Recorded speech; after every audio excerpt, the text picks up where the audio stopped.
600 subscribers.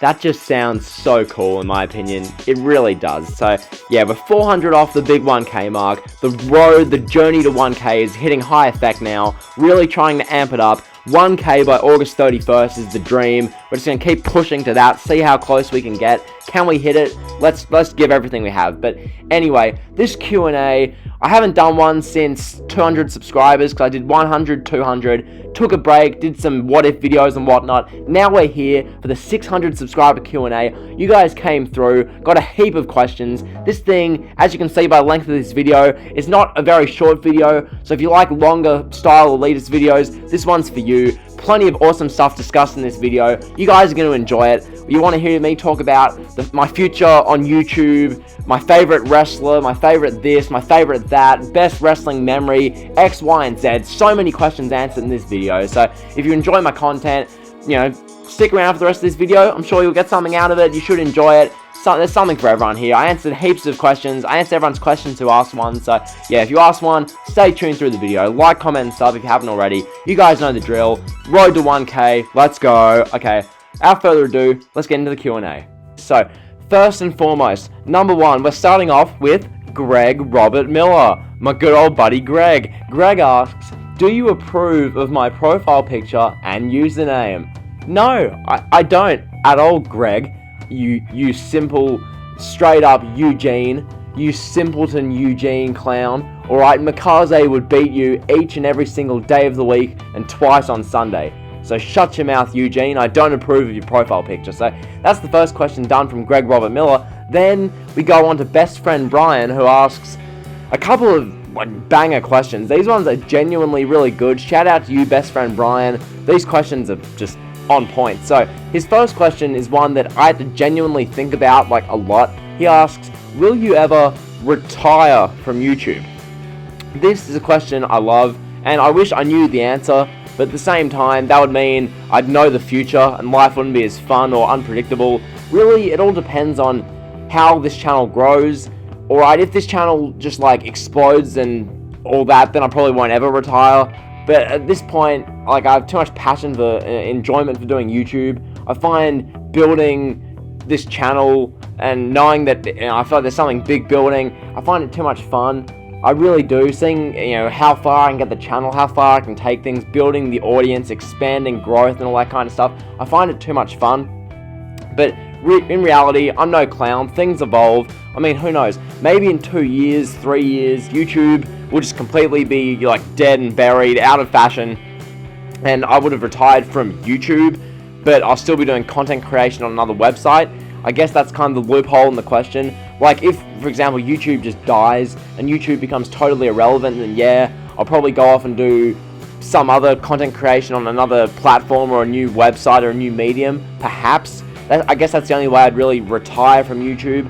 I guess I'd just become more inactive. I wouldn't be a daily posting content type channel, but that's not retirement at all. That's just kind of less frequent posting. So yeah, will I ever retire from YouTube? At the moment, that's the furthest thing from my mind. I'm about building up the platform. I'm nowhere near the mountaintop, so to speak, that I want to be at, so definitely not thinking about retirement anytime soon. So that's his first question. His second one, why are you a Chicago Bulls fan? Right.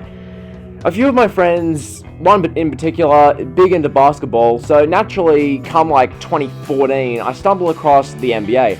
From memory, I'm pretty sure, yeah, the fact that CM Punk was such a big Chicago guy lent me towards the Chicago team, which is the Chicago Bulls. Now, obviously, I had no idea or knowledge that Michael Jordan and the Bulls in the 90s existed altogether.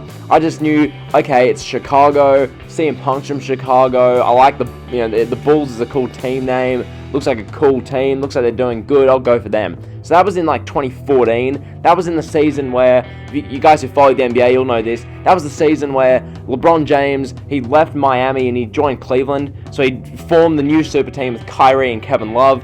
People didn't really know how well that would go, so people predicted the Bulls, or certain people predicted the Bulls would be NBA finalists that year. That was the Bulls team that was Pau Gasol, who was still, I think he was 34 at that stage, so he still had something left in the tank. Jimmy Butler, who was on the rise. Derrick Rose, who'd been an MVP like 4 seasons earlier, Joakim Noah, who'd been a Defensive Player of the Year. You had Dunleavy, Aaron Brooks, I believe. Like, it was like a really good team, Mirotic. So it was like a really good Bulls team. So people were thinking the Bulls would make the NBA Finals. Naturally, I began following them, became a Bulls fan. There was disappointment that season, disappointment the season after, disappointment the season after that. A couple of 8th or 9th place finishes.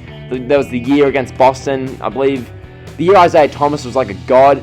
The Bulls made the playoffs with Dwayne Wade, Butler, and Rondo, and the Bulls are up 2-0 after winning in Boston both games. And the Bulls just lost the next 4 games and just got blown out. So yeah, being a Bulls fan's been a tough experience, but that's why I'm a Chicago Bulls fan. I'm sticking by them. I'm not going to switch teams. I'm sticking through this rebuild, seeing where they go. Hopefully they get rid of Boylan, because Boylan's an A-grade clown, but I mean, we'll see where the Bulls go. So that's Brian's second question. His third one, this one I love. He goes, why is Optimus the GOAT?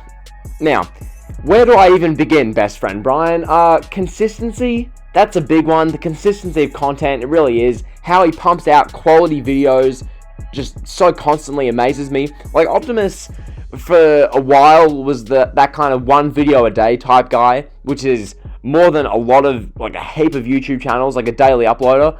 But then he started doing double uploads, and he'd still do 1 upload a day, but he'd do 2 uploads. And then a few months back, he started doing 3 uploads a day. I'm like, oh my god, this guy is smashing it. And now in the past 2 weeks, he's been doing 4 uploads a day. 4 uploads per day, and they're not crap videos. This isn't a Sean's View Entertainment uploading 4 videos and the combined duration 7.5 minutes. This is someone who's posting 4 videos, all of which are like 8 to 13 minutes long, of like genuine good quality commentary content. It's just phenomenal. Like, as far as Optimus goes, the first video I saw of his was the YouTube Rewind 2018 Sucks video, which I found hilarious, and that was obviously December 2018. So I think at that time he had, how many subs do you have? Like 200k, I want to say, around there. So I've been following him since then. Now he's at like 750k. He's doing a madness. It's such an awesome channel. It's very inspirational. He's a very smart person. He's only 20 years old, but understands YouTube, numbers, analytics. He too has been on YouTube in some capacity as far as a viewer and a content consumer for the past like decade. So I too have been like that, and I find it awesome. So that's why Optimus is the GOAT. Hopefully that answered your questions pretty well, Brian. So yeah, shout out to best friend Brian. He's not posting YouTube content as much at the moment, and who can blame him for that? The YWC is as dead as it can possibly be, I feel like, but yeah, shout out to best friend Brian. So those are his questions. Next up, KOFan2579. He asks, who would win in a fight? Me, as in the elitist, me, or Michael Cole? Good question. I think Michael Cole would hit me with the finger poke of doom. I'd flop on my back, 1, 2, 3. Michael Cole would pin me in the middle of the ring. And if we're talking about a genuine fist fight, Michael Cole would bash me up, because Michael Cole is ripped. Nah, I don't know. It's a bit of a meme question. Up to your interpretation. I'm not going to say I'm just going to beat Michael Cole in a fight, because I'm no street fighter. Never claimed to be, never will be. But this is Michael Cole, so who knows? I think I've given this question a bit too much attention. Anyway, moving on. That's KO fan. Shout out to you for the question. Not really. Then, Art the Wrestling Nerd. Art, super cool dude. Currently at 3.12k. So 3,120 subs, I think. Just keep getting his subs up. Art the Wrestling Nerd. Awesome dude. Incredibly dedicated to the content grind and posting all kinds of wrestling reviews, slideshow reviews, general commentary videos about wrestling and all that. So Art, check him out if you haven't already. He asks for his first question, which this is a really good question. He asks, what made you want to start making YouTube videos? This one, I thought it's just a great question. So basically, I've always been someone who's loved presenting and public speaking, as far as like oral presentations and whatnot, like during school, because literally the school I went to, or I'm going to and whatnot, basically since like elementary school, primary school age, we've had to, they made us do like presentations in some capacity, like most weeks almost. So I just naturally find public speaking just easy. I find it effortless, really. So I think that element of it made the YouTube video and the commentary and the audio part of what YouTube is really easy. And then as far as the YouTube thing itself, I've been following and watching YouTube content since I think 2010, because I would have been like, I would have been real young then. Yeah, so basically since about 2010, 11, I've been watching YouTube content, and from there through like 2019, 2020. So I just understand like how YouTube works, how to make content, how to entertain an audience, what to do, what not to do, how to maximize viewership growth and whatnot. So now we're here. That's why I wanted to start making YouTube videos, just because I have a passion for either pro wrestling or basketball or general commentary and whatnot. I want to express that. I feel like, give it a go. It's something fun. It's entrepreneurial. I like that kind of stuff. So yeah, hopefully I answered the question. Then he asks, out of all the wrestling matches you've ever seen, what is the greatest match in your opinion? This one, it's a simple question, but a really good one. I want to give a really creative, outside of the box answer to this question, but I'd just be lying to myself and you guys if I did. Essentially, the greatest match ever, I feel, is almost irrefutably Undertaker Shawn Michaels WrestleMania 25. The whole light versus darkness storyline, how Michaels is Mr. WrestleMania, taking on the greatest performer in the history of WrestleMania in The Undertaker. That whole thing was just flawless. The whole 25th anniversary of WrestleMania stage, if it was a massive stage, the two greatest in-ring performers ever, or two of the absolute very best, like the top tier, 30 minutes, just perfection. It really was. So yeah, Undertaker Michaels WrestleMania 25 is the greatest match ever. Honorable mentions, I guess you can say Austin Rock 17, that's my opinion. I think Austin Bret Hart at 13, and then you can obviously say a bunch of the New Japan matches, like people are going to say Omega Okada. I've never really watched that. I haven't really cared to. I know kind of what that match is like. I've seen a little bit of it. I've seen like highlights, but I haven't seen the whole match. So yeah, basically my final answer, Michaels Undertaker Mania 25. His next question, his third and final one, he asks, what are some of your favorite TV shows and or music and albums? So as far as favorite TV shows, personally, I mean, this is the same thing for TV shows and movies. Like, I'm not someone who has watched like a heap of movies or TV shows. I really haven't. Like, I'm a bit of an uncultured swine, technically. I don't know. But your favorite TV shows, for me, you're going to see a trend here. Simpsons, South Park, Family Guy. Yeah, I think those kind of shows, the animated kind of comedy type shows, made for like young adults, I find them hilarious. I really do. It's like Simpsons, grew up watching that a lot. I've watched, I wouldn't say I've watched every Simpsons episode, I've barely watched anything after season like 20, but before season 20, I've seen like just about every episode. South Park is just hilarious. I think, given my kind of style of humor and the things I find funny, South Park's just great. Nowadays especially, South Park really is awesome.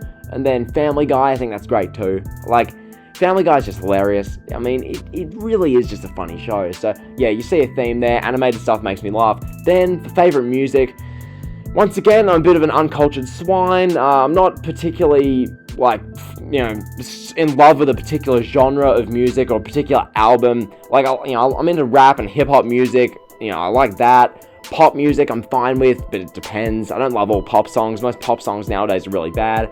I'll listen to anything once, really, but maybe not after that. I think as far as albums, I honestly don't know. I know it's a terrible, disappointing answer, but I'd be lying if I gave you an album because I really don't have a favourite one. So yeah, that's those questions. Hopefully answered them well enough for you, Art. So yeah, go check out the Wrestling No Doubt. Great channel. Then Y2J Fanboy. Y2J Fanboy, his first question is basically on par with the would you ever retire from YouTube question Brian asked. This one, it's once again very like up in the air. I don't know. It's hard to answer, but it's a cool thing to think about. So he asks, if the opportunity presents itself, could you ever see YouTube being your full-time job? YouTube as a full-time job would be amazing, and it'd be a privilege to be able to do that as a full-time job, given what so many people do as their full-time jobs that they hate doing, and they're really chore kind of jobs. But to be able to being able to have the privilege to do YouTube as your full-time job, it would be amazing. But logistically speaking, the state YouTube's in 2020, with demonetizing content for literally no reason, so your money's all taken away from a video when you've done nothing wrong, that in itself is a big issue. Additionally, you have your stuff like copyright. Copyright's always going to be a bit of an issue. Like, it's just copyright, like, it's never the best having copyright as a problem. The videos being false claimed, potentially you getting cancelled on social media, all that kind of stuff. They're roadblocks that make YouTube being a full-time job really difficult. But if the opportunity ever presented itself, I mean, you'd be a bit of a clown not to take it. So yeah, hell yeah, I think if YouTube as a full-time job presents itself not as an opportunity, I'd take it, but who knows. So then he asks, who's the better overall wrestler / performer, Seth Rollins and Roman Reigns?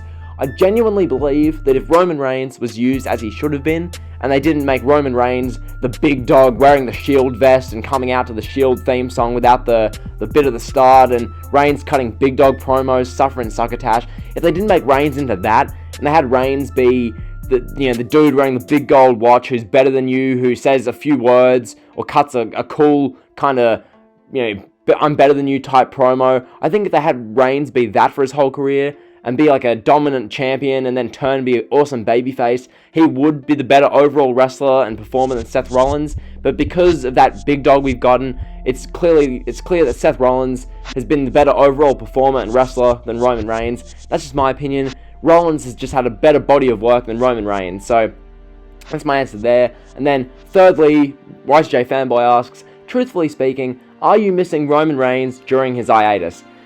YCJ Fanboy doesn't personally, and I'm in that same boat. God, honestly, I don't miss him. I don't miss his music hitting and hearing Michael Cole shout, "Oh, the big dog!" Like, I don't miss his 7-month-long feud with Baron Corbin featuring the dog food and the Usos and Reigns versus Corbin, Ziggler, and Rude every week for 3 months. I don't miss that. I don't miss the big dog character. Alright, if Roman Reigns, as I said in the previous question, if Reigns was the dude wearing the big gold watch who'd cut an awesome promo and then beat someone up, I'd miss that, but I don't miss the big dog, so that's my answer there. Good questions from YDJ Fanboy. Check out his channel. Doesn't post as much, nowadays, but, the consistency's not there, but, it's about doing what makes you happy. If posting content's not the thing you want to do, don't post content. So, yeah, YDJ Fanboy, check him out. Then, I got some questions here from Jose.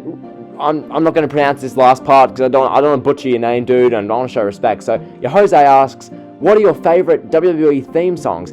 Good question, this one. I had a whole video made of my favorite wrestling themes. I haven't posted it yet. I want to get that one posted soon. But then again, I have to redo that video because I did the whole video where I had a top 15 wrestling theme songs. I had the whole video filmed with honorable mentions as well. And I didn't mention Burning My Light by Randy Orton, or for Randy Orton. So I'm going to have to redo the whole video because I left that off the video. It's pathetic by me. But anyway, as far as Jose's question, what are your favorite WWE theme songs? There we go. For me, Aleister Black, Root of All Evil. I love that theme song. That's a banger song for your gym playlist. I think that one's really good. Tommaso Ciampa, I really love No One Will Survive. That song's great. It really is. No One Will Survive is really good. Metalingus for Edge. I think Edge's song, it's just one of the GOAT wrestling theme songs. Limitless for Keith Lee. I think that one's awesome as well, because Keith Lee sings it himself. That makes it so cool. And then my fifth and final one is one that a lot of people hate, and I can see why. I can totally see why people hate this song, but personally, I just find it addictively catchy. Rebel Heart, Johnny Gargano. I know a lot of people hate it. I get the female vocals can come off annoying and cringy and yeah. But it's just been stuck in my head so many times. So yeah, Rebel Heart, Johnny Gargano is what it is. So those are my favorite wrestling theme songs. Then, WWE themes. Then he asks for a second and final question, would you ever do a part 2 of the Taking Over WWE video? Honestly, man, I'm really, really, really considering it.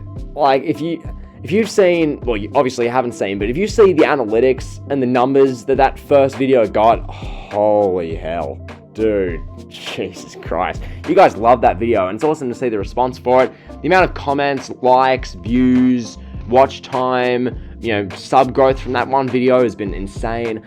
A part 2, I'd want to do that to the best of my ability. That's going to be, I'm not going to set in stone that that's like a 1K sub special, but that's going to be a very big video when I do it. That's a very big video. I don't know. I'm really, really considering it.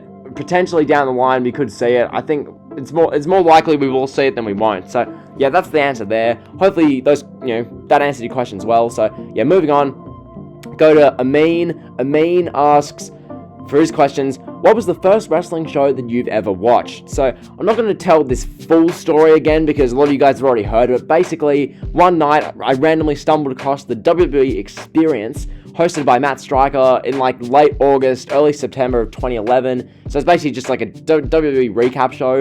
And I saw on that show CM Punk, standing on the stage with his phone out saying, OMG, Kevin Nash, WTF, LOL, thought he was dead, that's what my sister sent, and blah blah blah, the whole, my sister sent the text thing, and Kevin Nash was in the ring, because for some reason Kevin Nash had to be on WWE programming in 2011, so that was the first wrestling show I watched, so is what it is. Then, his second question, are you planning to make movie/TV show reviews in the future?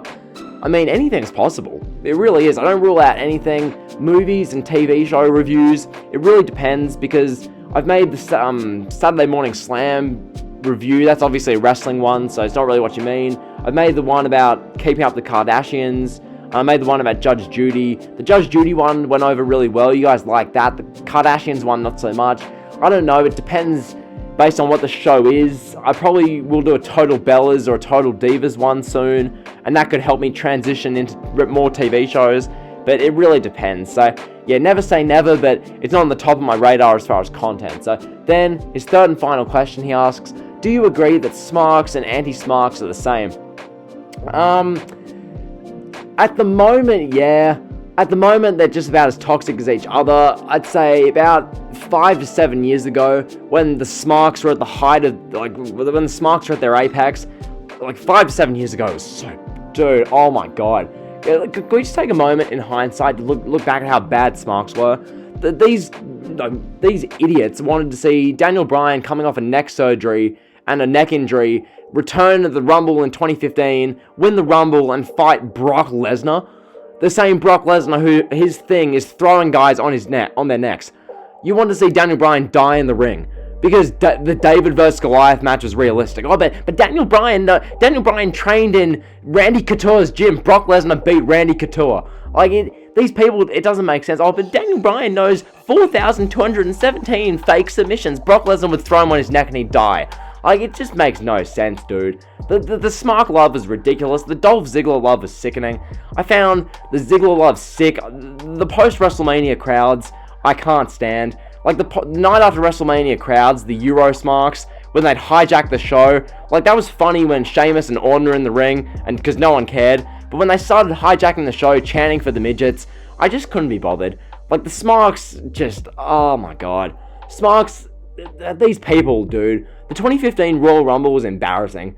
In hindsight, the way WWE booked it was bad. The way they had Reigns win was terrible. But the people these Smarks wanted to see win, you want to see Bryan and Ziggler fight Brock Lesnar at WrestleMania? What? So yeah, Smarks are terrible. Anti-Smarks aren't much better. Anti-Smarks just hate everything, and anti-Smarks, people probably think I'm an anti-Smark. I don't like Smarks, but I don't like anti-Smarks. Anti-Smarks literally hate on everything. They're no fun to be around. There's a certain one channel which the people I talk to, as far as fellow YWC creators, know of this channel. I'm not gonna name drop or anything because I don't want to cause beef at all, but there's one channel especially, you might know what I'm talking about, that literally posts a Raw, an AEW/NXT, and a SmackDown review every week, says the exact same thing each and every single week. The channel's not growing. No one cares to see that anymore because you're not innovating, you're not being fresh, interesting, engaging, entertaining. You're not doing any of that. You're just saying the same thing week after week, creating a more negative and toxic environment than we already needed to see. So the anti-Smarks just not the best. Smarks and anti-Smarks are essentially the same thing. Hopefully that answered your question well. Had a little Smarks rant in there, so yeah, all good. Good questions from you and Mean. Shout out to you. Big respect. So then we're going over to our boy Mixtape, Mixtape, Wrestling Mixtape, aka All Wrestling, The Swerve Show, Dominic, The Swerve Show. When are you going to change your name to The Swerve Show, Dominic? Who knows? Will you ever? Joe Conlon, whatever. So yeah, basically Mixtape, he asks for his questions, which these are actually really good questions, by the way. He asks, if you had a podcast in the 90s, which show would you focus more on? WCW, WWF, ECW? This one, I thought, it's genuinely really good question. For me, based off how I run my channel, I'd basically just jump on whatever's gaining most traction and most interest, because that would give my podcast, my platform, the best chance to grow and reach a bigger audience. So, for example, let's hypothetically say 1998, when WWF were taking over WCW as far as ratings, WWF were on fire. What I'd do, hypothetically back then, I'd focus on Monday Night Raw. I'd do my Raw Raw is War review like 15 minutes after the show. That'll get insane views. And then I'd post my Nitro review like 45 minutes like later. I post my Nitro review within like an hour of the show going off the air as well. So Monday nights, I'd just be getting insane views of my podcast. That's probably what I'd be doing. I'd probably cover ECW as well, but that'd kind of just be a bit of extra content just to keep the algorithm satisfied, you know, because it's ECW. I mean, Smark fans were praising ECW as the best product in wrestling back in the 90s. There are people who are doing that. So, yeah, I don't know. I'd probably cover whichever was the most popular. So that means 1995 through 1997, I'd cover WCW mainly. And then in the late 90s, in 98, 99, I covered WWF more. So that's that question. Then Mixtape asks, what would your podcast name have been? I mean, this question is just easy. My podcast name would have been The Swerve Show.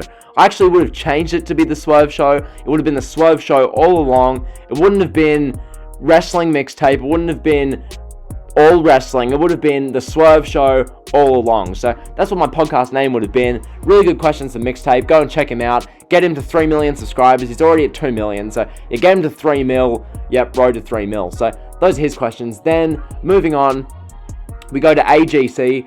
AGC asks, favorite title design in wrestling right now? This one, I personally find it a really easy question. Like, there's not much competition, to be quite honest. Like, you look at all the tag team titles are just terrible. Like, there's not one tag team title in wrestling I think, oh my god, that's amazing. Mainly WWE, as far as how bad the titles are. Like, those blue and red penny belts are disgusting. As far as what title's my favorites, the NXT North American Championship. That title looks so cool, and yes, there's a bit of bias there because Keith Lee has it. I think the fact that Keith Lee's holding the title makes me, you know, think more fondly of it. But regardless of that, the belt just looks really cool. I think the NXT North American Championship is the favorite, you know, my favorite title design in wrestling right now. So that's that question. Secondly, best commentator in wrestling right now. Personally, it's Taz for me. I think Taz is amazing. Like, people are going to say Mauro Ranallo. I was high on Mauro like a couple of months back, but nowadays I just don't really care about him.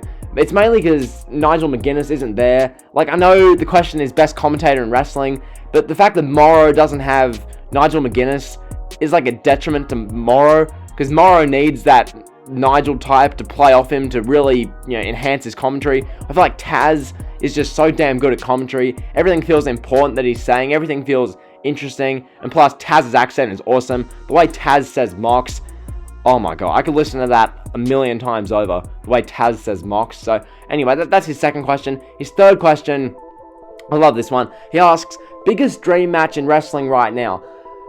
Okay, there are plenty of answers for this one. The biggest dream match in wrestling right now, there are plenty of answers. For me, should I even say this on video? I don't even care. So my main answer as far as my biggest dream match in wrestling right now, I'm going to say this, okay. Bray Wyatt versus Chris Benoit in a Firefly Funhouse match. I think that would be one of the most fascinating pro wrestling matches, or the most fascinating pro wrestling match in the history of the industry. Wyatt versus Benoit in a Funhouse match.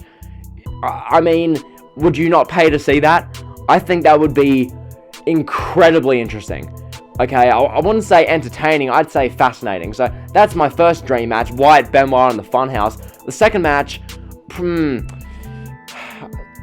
I'd say, well, obviously Joseph Conlon versus Brady Thomas. That one has to be up there. Joseph Conlon versus DJ Storms would be a bit of fun. Yeah, CR21 versus cousin has happened already, I think, as of the making this video. I think CR21 versus CR22 as well. That'd be a good one.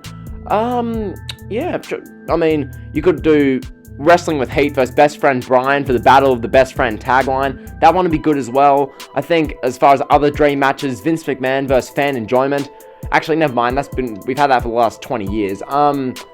Yeah, so those are my kind of troll type answers. Real talk though, my dream matches in wrestling. At the moment, Aleister Black versus Drew McIntyre. That's up there. Aleister Black versus Randy Orton. That one would be sick. Randy Orton versus Tommaso Ciampa. That'd be awesome. Keith Lee, Brock Lesnar. I think that'd be sick. And then Edge versus Seth Rollins. And then CM Punk versus Rollins. I think it'd be awesome as well. And Punk versus Cena. One more WrestleMania. That's my other dream match. So hopefully that answered your question. Plenty of dream matches there. But above all else, I think Bray Wyatt versus Chris Benoit in a Funhouse match would be the best one. So then, those are those questions from AJC. Then we move on to the Kill Switch. Kill Switch asks one question only, and it's a really good one that I hadn't actually been asked before in any Q&A, so yeah, big props to you, Kill Switch. Kill Switch asks, where did the name Elitist come from? This is a really damn good question, okay? Basically, let's take this back to December 2019. So I had an NBA channel, which a few of you guys know about, but I did basketball content for like a solid month, and I was like, this isn't really going anywhere. I've got like 20 subs. I feel like I'm kind of wasting my time. There's not enough content ideas. Like, content ideas for NBA stuff is a bit more difficult. So I thought, I'm going to do a wrestling channel. So I'm thinking about what kind of wrestling channel name I could do. I was looking at like just catchy kind of brand type names, because like the Elitist is more of like a general brand, because it used to be the Wrestling Elitist, which a few of you might remember. I used to be the Wrestling Elitist until mid-January, but then I changed to the Elitist, because if you have wrestling in your name, that's a death sentence. Alright, if you want to grow your channel, having wrestling in the name is a recipe for disaster. So I changed the name to just the Elitist in general, which I think that sounds much better. The name itself, basically, I was like searching for names because I was trying to think of something catchy. I was thinking, the Elite, like, then I was like, oh, but that's being the Elite. I don't want to copy just the Elite because that's already a trademark thing. Why don't I do the Elitist? So I went with the Elitist. At first, it sounded like some All Elite Wrestling, like, Stan type name, but ultimately, as you guys know, I'm not some AEW, like, super fan. It's just kind of a fun, catchy brand name. So that's where the name The Elitist came from, because in December 2019, I wanted kind of a brand name for pro wrestling that's cool. I found just The Elitist. I thought of it, so it's stuck, and I think it's really good. So that's that one. Then, Wrestling with Heat asks, for his questions. Also, yeah, shout out to best friend Kevin. If he's not at 300 subs by now, can we get him there? Alright, Wrestling with Heat deserves to be at 300 subs more than anyone, so can we get him there? Anyway, Wrestling with Heat asks, what are the pros and cons of the Reign of Terror by Triple H? This one, I thought of two quick pros, two quick cons. So, as far as pros of the Reign of Terror, I've got the pros. He brought immense legitimacy to the championship. He really did. Triple H brought immense legitimacy to the World Heavyweight Championship, because that belt had been run into the ground in WCW. David Arquette, he won the title. The belt was a complete meme. And so Triple H holding it for so long in the Reign of Terror gave it legitimacy. So that whoever he lost it to, it felt so much more important. And also, my other pro, the belt looked great on him. Like, Triple H and that big gold belt was just perfect. As for cons, obviously, the Booker T WrestleMania 19 debacle, that whole thing's just a mess. I'm not going to talk about it anymore. And then, as well, another con, the creative at times during the Reign of Terror wasn't the best. And another con, the Raw roster in 2003, 2004, it wasn't that great. Now, granted, it's much better than anything we've had nowadays. Like, you look at the 2004 Monday Night Raw roster, you had, obviously, Evolution, so Triple H, Ric Flair, Batista, Randy Orton. And then as far as other guys, you had Shawn Michaels, he was like the main one. You had Chris Jericho, so you had Michaels and Jericho as like a main program, obviously. You had, who else? You had Kevin Nash at one point, you had Goldberg. Like, the roster back then was so much better than it is now, but at the same time, it just wasn't that great. So there weren't as many contenders, so therefore Triple H kind of had to hold the belt for so long. It's a bit of a contentious one. The people who say Triple H buried a bunch of people, you're a bunch of toolbags. Triple H didn't bury anyone besides Booker T. But Triple H buried Rob Van Dam on a SmackDown once. Like, no, just like, people are going to grasp at straws when it comes to Triple H. Triple H, without Triple H, like, literally, Triple H himself tapped out clean in the middle of the ring at WrestleMania 20 to make Chris Benoit a big superstar. And if it wasn't for Benoit doing what he did, then Benoit would be looked back upon as one of the biggest stars in wrestling history in a positive light. Triple H, lost clean in the middle of the ring at WrestleMania 21, lost clean in the middle of the ring at WrestleMania 22, made the two biggest stars of the 2000s, Cena and Batista, because of Triple H. Triple H was responsible for that. Triple H, like, who's he buried? Who is Triple H buried besides Booker T? Oh, Triple H buried Scott Steiner. Do you want to see Scott Steiner and his thong in the main event of Raw? Do you want to see Scott Steiner as world champion? Really? Oh, the Triple H buried Kevin Nash. What? Triple H buried Goldberg. Who gives a damn, dude? Like, the people Triple H beat in 2003 and 2004, none of them besides Booker T really deserve to be main eventers anyway. They're not burials. These people. I mean, Triple H buried Shelton Benjamin. Oh, come on. Stop grasping at straws. I don't know. So yeah, that's a bit of a rant about the Reign of Terror. Then for the Super Cena era, so he asked pros and cons for the Super Cena era. Pros, Cena sold immense amounts of merch. Like, Cena sold crazy merch. He garnered reactions from everyone. You either loved him or you hated him. And then also Cena was a great promo. Those are the pros. Cons, he drove away millions of viewers almost single-handedly. The way they pushed Cena. Because, literally, the other main con is that it's an unrealistic character. The hustle, loyalty, and respect babyface underdog kid Cena, with the jean shorts and the sneakers. It's an unrealistic character considering his body type. Like, he's one of the most jacked guys on the roster. Why is he the underdog who we're all supposed to think, needs to overcome the odds? Like, it didn't make sense. So that's the other con, alongside the fact that it drove away millions of viewers. So those are pros and cons of the Reign of Terror and the Super Cena era. Then he asks, Wrestling with Heat asks, who is the better booker, Vince Russo or Bruce? This one, as far as better booker, it's going to be Vince Russo. Now, both of these guys are... They're sketchy. I think that's the best way to put it. Vince Russo has done a lot of just mind-numbing things as far as a booking standpoint. So has Bruce. Bruce has done a lot of bad stuff, especially SmackDown as of late. I think purely based on recency bias, because of how much bad Bruce has done lately, I'm going to say Vince Russo. Also, because Vince Russo was involved in 1998 WWF, which, while it did have things wrong with it, like Tiger Ali Singh, like, that was garbage, but at the same time, we still did get some incredible content in 1998. So Vince Russo is a better booker than Bruce. So yeah, those are Wrestling with Heat's questions. Then we move on. Josh Curtis, who, yeah, big shout out to you. This guy, Josh Curtis, always, liking and replying to my tweets ASAP. Like, dude, I swear, I tweet out, this guy has liked the tweet within like 6 seconds.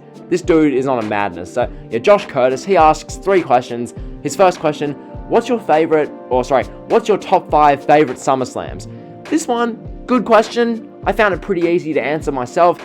My top 5 favorite SummerSlams, in no particular order, just chronological order. For SummerSlam 1992, Wembley Stadium, Bulldog vs. Bret Hart, the whole spectacle of everything. I think it was just an awesome show. 1998, that's another one. 1998, the Highway to Hell, Austin Undertaker, awesome. Rock Triple H ladder match, awesome. My third SummerSlam, 2002. What's there even to say? The best verse the Beat. Was the best? No. Actually, the best verse. Brock versus Rock. I don't know, what was I saying there? Yeah, Brock vs. Rock, that was awesome. I think that whole thing was great. Triple H vs. Shawn Michaels, fantastic. So, 2002. 2011, I thought was awesome. It was basically smack bang in the time period I got into watching wrestling. And SummerSlam 2011 was actually a good show. Granted, it was like a 3-match show. It was Christian Orton. They had a good match. We had Cena vs. Punk was like the main match. And we had another match that I can't remember, but there was another good match on that show. And then my other favorite SummerSlam 2013. 2013, the best versus the Beast. Yeah, there we go. That's what I was talking about. So, yeah, Punk versus Brock, the best in the world versus the Beast. And then we had we had the match between Cena and Bryan with Triple H's ref. So, yeah, that show was awesome. It was also Christian versus Del Rio. So, those are my top 5 favorite SummerSlams. Then, his second question, what's your worst wrestling experience? This one's an easy question for me. For me, the worst wrestling experience I've had is the whole 9 years I've been watching as a fan and watching WWE kill the wrestling business in front of our eyes. I think that's my worst wrestling experience. Like, I could pinpoint one individual moment, such as Seth Rollins having the DQ ending with The Fiend in Hell in a Cell last October, but I just feel like, as like a worst wrestling experience, watching wrestling go down the tubes in the past decade has just been, it's been brutal. So, hopefully that's the answer to that question that you want. And then the third question from Josh, he asks, who's your favorite Intercontinental Champion ever? Pretty kind of safe answer for this one. Chris Jericho, very safe, very easy answer, 9-time Intercontinental Champion. I'm never going to say The Miz or Ziggler. I can't stand The Miz or Ziggler. They're both just garbage. So it's going to be Chris Jericho. He was an awesome Intercontinental Champion. All 9 reigns of his IC title career, whatever. So Chris Jericho is my favorite ever IC champion, Intercontinental champion. Yeah, I don't know what I'm saying at this point. I've been going for how long now? 40 odd minutes, so yeah, we'll get through the rest of this Q&A. Now, CR21 Talks Wrestling asks his questions. Favorite wrestler of this year? Easy question, Drew McIntyre, followed closely by Edge and Randy Orton. Then, CR21 asks, favorite women's wrestler this year? This one's probably going to catch people off guard, but I don't really care. The easy answer is Sasha Banks, but I want to go outside the box. I'm going to go with something that I feel actually genuinely about. I'm going to say Mandy Rose.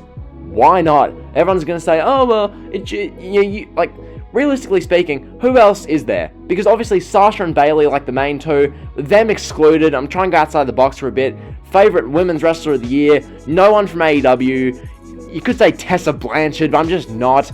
Hikaru Shida, I guess she's AEW, but no, not gonna say Shida. You could say Io Shirai if you want. You could say Rhea Ripley, but she's been ruined lately. I'm just gonna say Mandy Rose. Just personal bias. Her Instagram account's a great page to follow. So Mandy Rose, favorite women's wrestler of the year. Then favorite pay-per-view of the year for World Wrestling Entertainment, the 2020 Royal Rumble show. I think the Rumble was a great show. For NXT, TakeOver Portland, and for AEW, Double or Nothing. So those are my favorite pay-per-views per promotion. As far as favorite just pay-per-view, probably the Royal Rumble. There we go. The Royal Rumble was just a great show. It really was. Edge returning, McIntyre winning. Just that men's Rumble match on its own made that pay-per-view the best all year, I think. 2020 Rumble, awesome stuff. So those are the questions from CR21 Talks Wrestling. Go check him out. What a channel. What a YouTube channel. CR21. Damn it, pal, Bruce. So yeah, CR21, awesome channel. Then we go to Cal's Car Corner, who, big shout out to you for the comments you leave. Like, this guy right here, Cal's Car Corner, leaves some phenomenal comments. Seriously speaking, this guy's comments, like, every time he comments, for the most part, it's like a 5-paragraph essay. And I'm like, oh my god. Like, out of interest, if you're watching Cal, which I know you are, how long do those comments usually take to type? I'm curious, because I type really quickly, and those comments take me like 5 to 10 minutes to write. So do they take like 5 to 20 minutes for you to write those comments? I'd assume they do. Those comments are insane. But anyway, his questions are, he goes, for one, only going by the shows themselves and ignoring the difference between crowd versus no crowd, which time period in WWE was the worst? 2018 Monday Night Raw, 2020 Pandemic Raw, or late 2019, early 2020 SmackDown? Oh, Cal, my guy. Jesus Christ. Basically, my thinking behind this answer is that, well, obviously, they're all horrible shows. They're all shows which, if you want to torture your worst enemy, you make them watch 2018 Raw, 2020 Pandemic Raw, or late 2019, early 2020 SmackDown. Like, if you want to torture your worst enemy, make them watch those shows. As far as my answer for which one is the worst, ignoring the crowd, personally, here's my thinking. 2018 Monday Night Raw, it was awful, as we know. Okay, some of the worst content ever in 2018 Raw. But at least 2018 Raw had the Monday Night Rollins. Seth Rollins just carried Raw, so it's not going to be Raw. 2020 Pandemic Raw has had Drew McIntyre carrying the shows, and we've had bits of Edge and Randy Orton in there. So there's been some redeemable qualities of 2020 Pandemic Raw. And then I look at late 2019, early 2020 SmackDown. No redeemable aspects. Some people might say Daniel Bryan versus The Fiend, but Bryan versus The Fiend was nowhere near as good as Rollins in 2018 or Drew McIntyre on Raw. And people might say, oh, but Mandy and Otis, the Mandy and Otis segment would usually take like 2 minutes of the show, and that'd be it. So that's not going to save an hour and 55 minutes of garbage. So yeah, as a result, I'm going to say late 2019, early 2020 SmackDown is the worst, just out of the three. They're all god-awful though, and once again, if you want to torture your worst enemy, make them watch any of those shows. So that's your first question.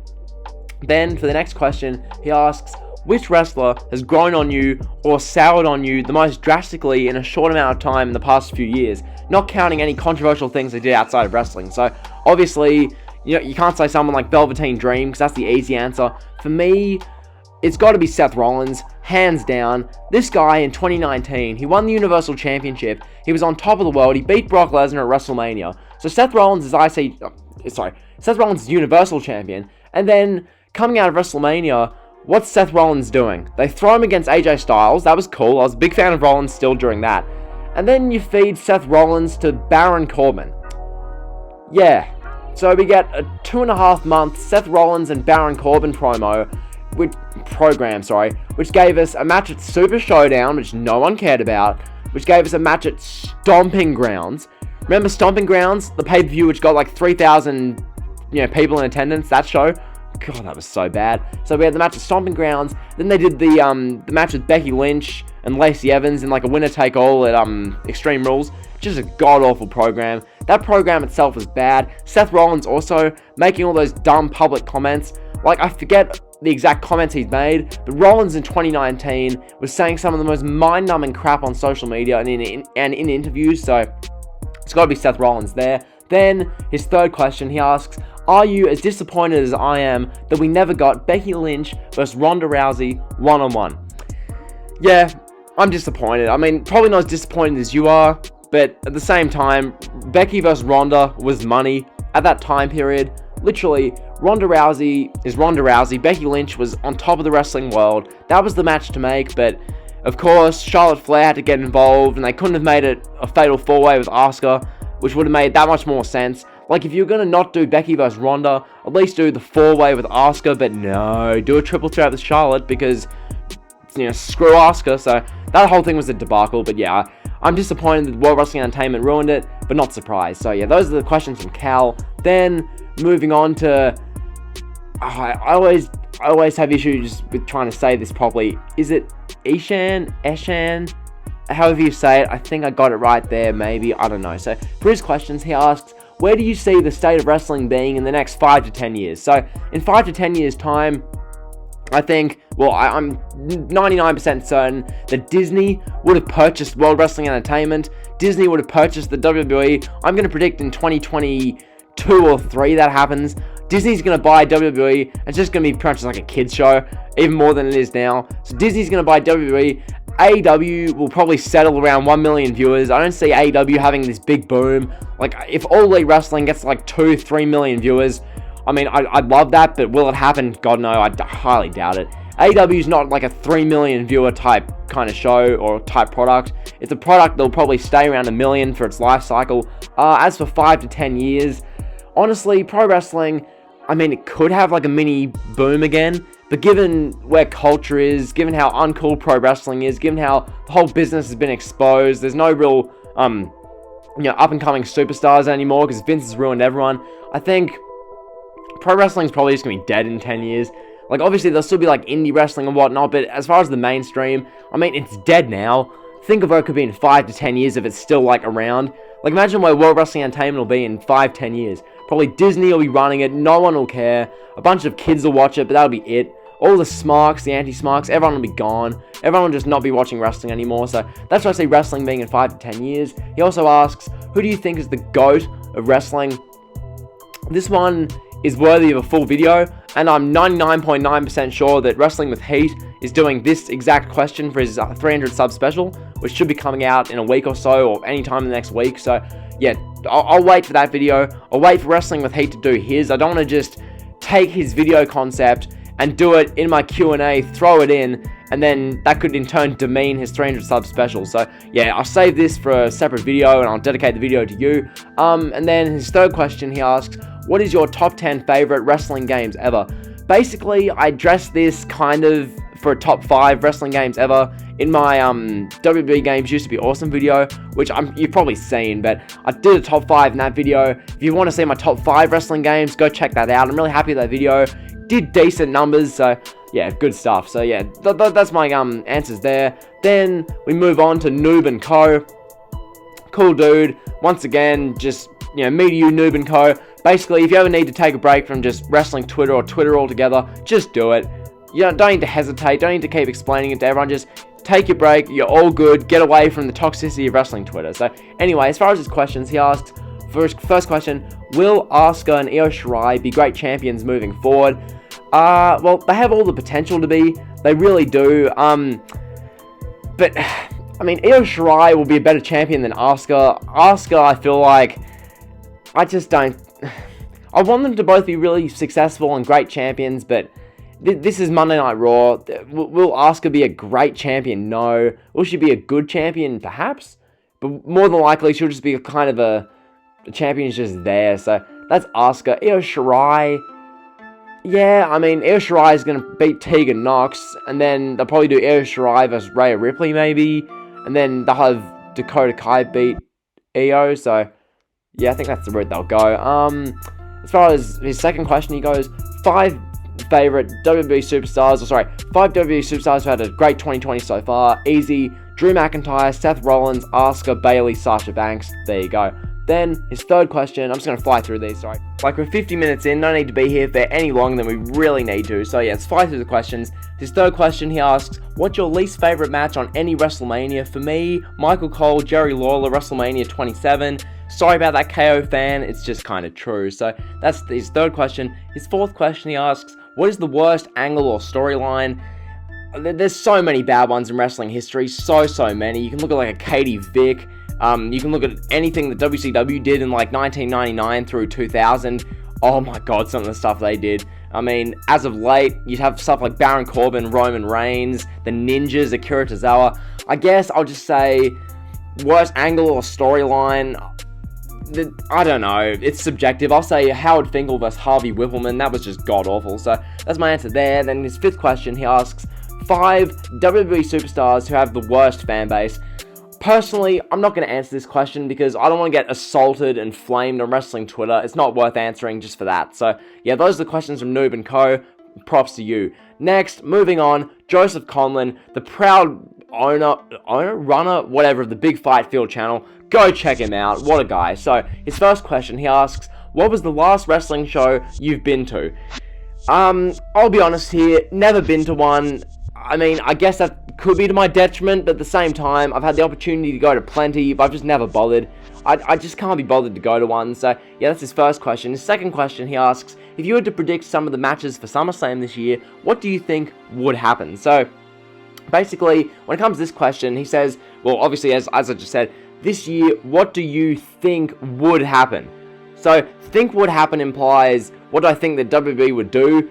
And what I think they do is different to what they should do, in my opinion. Like, in my opinion, it's Drew McIntyre, Randy Orton for the WWE Championship, Brock Lesnar versus Bobby Lashley, Rey Mysterio versus Dominic, because 15 years after Eddie versus Rey for Dominic's custody at SummerSlam 05, that'd just be sick. And then AJ Styles versus Matt Riddle. And then, like, that's what I'd do. In reality, they're probably going to do Drew McIntyre versus Brock Lesnar, probably Bayley, Sasha Banks, they're probably going to do that, like, that's what I think they should do, but WWE is just going to do a bunch of dumb stuff. So, yeah, those are the questions from Joseph Conlon. Props to you. Next up, Prince of Strong Style. He asks a couple of questions. He's got 3. 1, his first question, what are some of the funniest moments in a match you've seen? One that came to mind for him was Taker scaring Nunzio out of the ring on SmackDown 2003. For me, I've got a few here. So, first up, at SummerSlam 2015, when Brock Lesnar sat up and was laughing at Undertaker, then Undertaker sat up and did that infamous laugh, that exaggerated laugh that's been gifed and memed for years. Like, that was hilarious. When Cameron botched pinning someone on Raw in 2014, I think, or was it 2013? When Cameron botched pinning someone, that was hilarious. Also, when Keith Lee pounced Adam Cole into the crowd, that was NXT in like November or December last year. That was hilarious. And then whenever, I think Keith Lee's done this a few times, but when there's a guy in the corner like Finn Balor, or I think Finn Balor's the best example. So Finn Balor was in the corner and Keith Lee just stood up on the apron, like right behind him. That was hilarious. So that's the answers there. For his second question, he asks, what are some of the best / funniest comments you have gotten on videos? Honestly, I can't be bothered to go back through the thousands of comments I've been involved with over the past few months. Basically, Y2J Fanboy, KO Fan, and Mixtape all have some hilarious comments. I get some other good ones along the journey, but I don't really know. So that's that question. Then his third question, favorite music, songs, albums, OSTs, etc. I kind of answered this earlier, so I guess that's that. Hopefully I answered that well enough, and yeah, so that's his questions. Then we move on. Golden Puro Lover, he asks, what is your favorite 6-man tag team match? For me, it's kind of like a 3-way tie, I guess. So they're all Shield matches. One, the Shield versus Team Hell No and Ryback, TLC 2012. Just so much damn fun, it really was. Secondly, the Shield versus the Wyatt Family Elimination Chamber 2014. Once again, a stack of fun.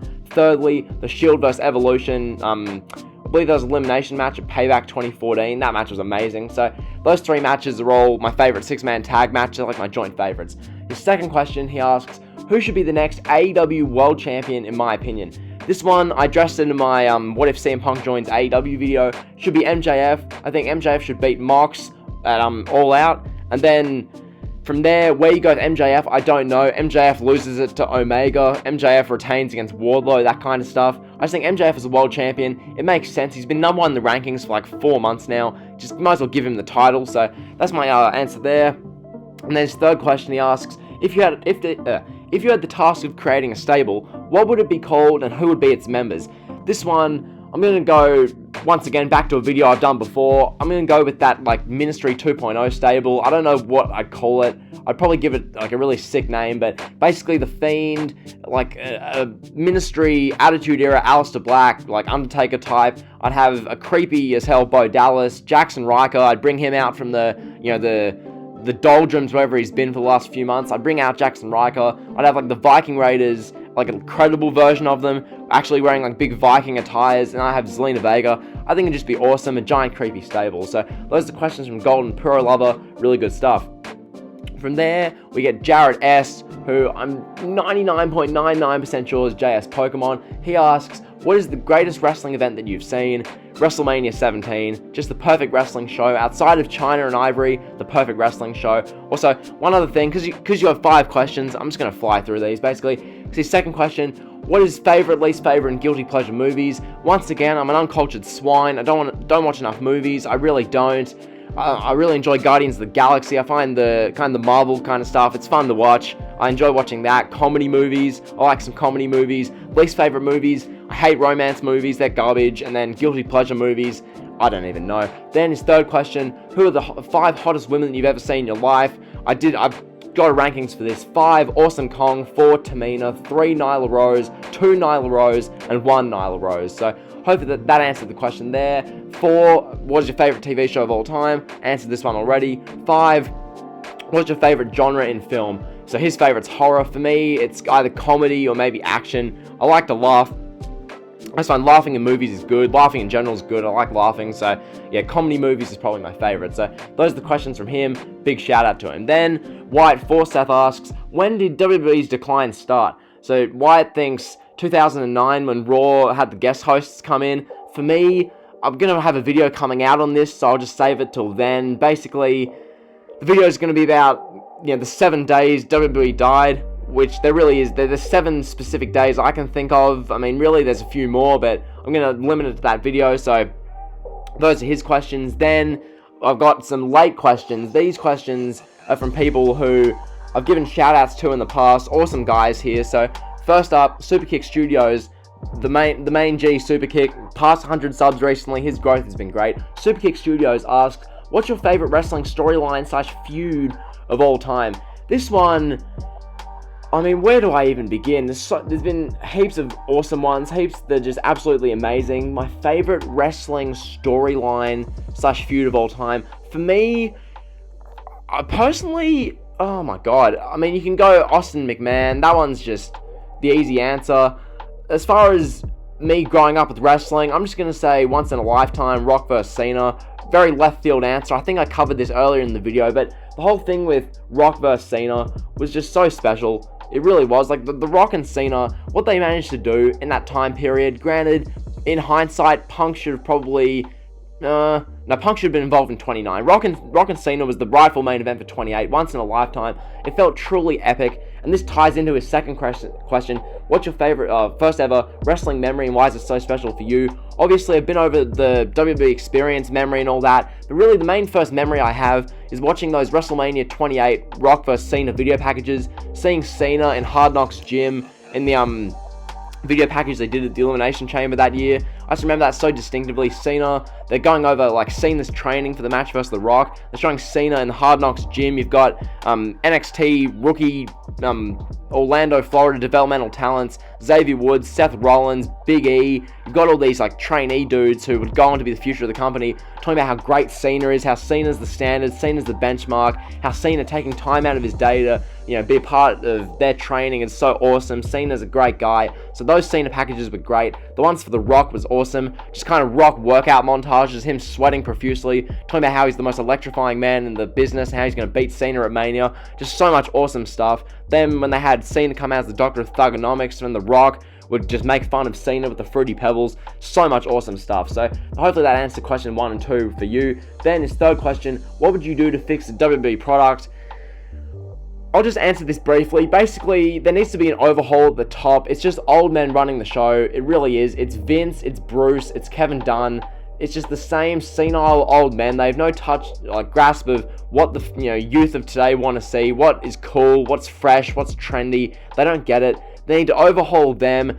Ideally, you have a writing team in WWE, Ryan Ward, Triple H, Paul Heyman, those guys. I think that's the ideal. Shane McMahon, perhaps, without Vince in the picture. Because with Vince there, it's just an absolute nightmare. So that's what I do to save the company, and then focus on storylines and characters. Because nowadays, there's no long-term storytelling. When there is, it sucks. So that's Superkick Studios. Hopefully I answered them well. And then, nearly done, guys. Then, Kobe Talks Wrestling. He asks, for one, would WWF's golden era work in today's WWE? In my opinion, it wouldn't, because the climate of social media is so unbelievably just toxic. Wrestling as a whole doesn't work in the social media era for the most part. You have to be so special for it to work. Like you see Drew McIntyre, he works. Keith Lee, he works. Edge, Orton, these guys work. There's so many of the characters and gimmicks just don't work nowadays. And I feel like that ties into the, current day and whatnot. Having, for the golden era, let's say, you're talking about the 80s, let's say Hulk Hogan. Hulk Hogan, if he's in an era of social media, you're going to have all these people coming out of the woodwork, hating on Hulk Hogan. Hogan wouldn't feel nearly as special. Vince would probably change his mind and go with someone else, and it wouldn't feel nearly as special. Same the Attitude Era. Back in the Attitude Era, you had these internet cretins saying that in 1998, 1999, that The Rock sucks, The Rock is overpushed, The Rock isn't good, he can't wrestle, The Rock's bad, The Rock's this, The Rock's that. Then that heat got passed to Triple H, and Triple H held that baton for 6 years until WrestleMania 22. Then Cena, ate all the heat for 8 years. Then Reigns got it. So the internet always has to hate someone. I think nowadays the golden era just wouldn't have worked given the climate of the internet. So that's my answer there. His second question, he asks, which show will change nights first, NXT or AEW? Really good question, that one. I guess AEW, I think. I don't know. That one's all up in the air. If you guys want to comment down below, which show's going to change nights first, NXT or AEW? NXT will just be on Wednesday nights forever, I feel like. But then again, wherever AEW goes, NXT is going to follow them. So who really cares? Then question 3, he asks, who will take over WWE, who will own WWE after Vince retires? Triple H or Stephanie McMahon, or Shane or Kevin Dunn, or someone like Disney? So he asked that question. I just think Disney. I think Vince is going to sell the company to Disney in 2022. Vince will run the company into the ground to a point where it will never recover. Raw will be getting 1 million in the ratings each week. AEW is going to be getting the same amount of viewership as Raw. And then Disney's going to buy the company and become a kids show. That's where I see the WWE going. I think probably, I don't know, logistically, Triple H owning the company, if that's realistic, because the stockholders don't buy Triple H as a business mind. They just see Triple H as a wrestler. I don't know. So we'll see where they go from that. So hopefully I answered those questions well. And then lastly, Adam, he asks, what is Obama's last name? Adam, you tell me. So that's been the Q&A. Hopefully you guys have enjoyed. Thank you guys for 600 subs. That's so awesome. But yeah, if you enjoyed the video, like, comment, sub. You guys know the drill. See ya.